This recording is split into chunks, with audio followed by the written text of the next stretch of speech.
Recently, I had a need for a new camera monopod.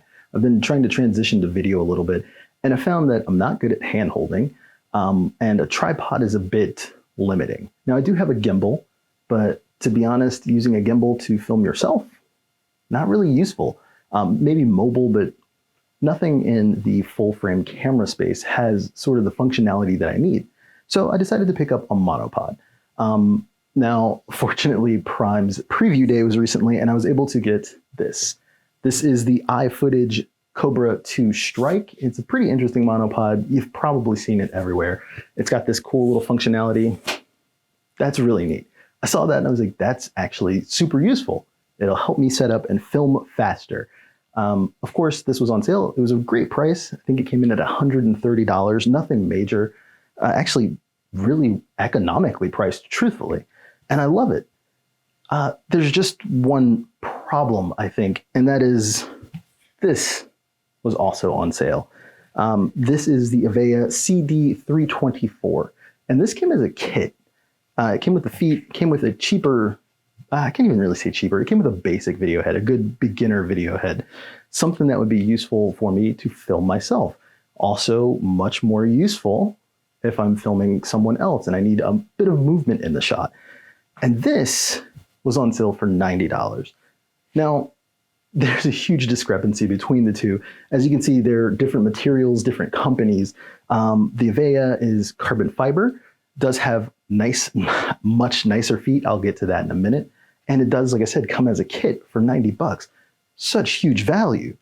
So why did I get the iFootage?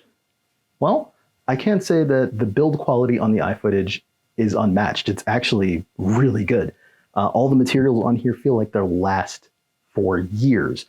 I don't know that I'd say the same for the Avella, but I would say it will last. Like, if that makes sense, it's not as premium.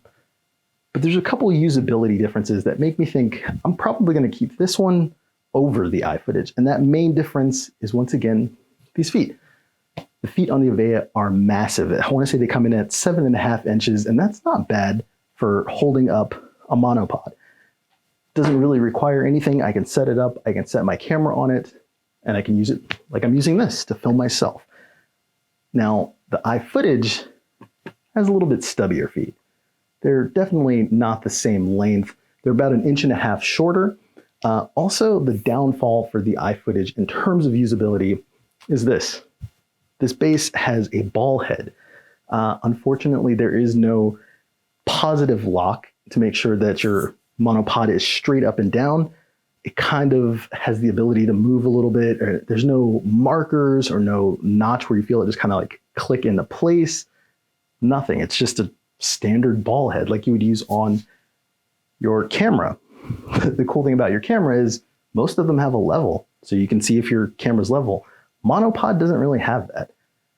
So I think just because of that added difficulty of use, I'm going to end up keeping the Avella over the iFootage.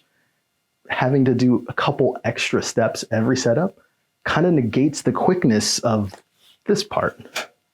I hate to say it, I think this would be great for photography if you're on the go, if you're running and gunning, if you're at a wedding. I don't think it would be good for filming.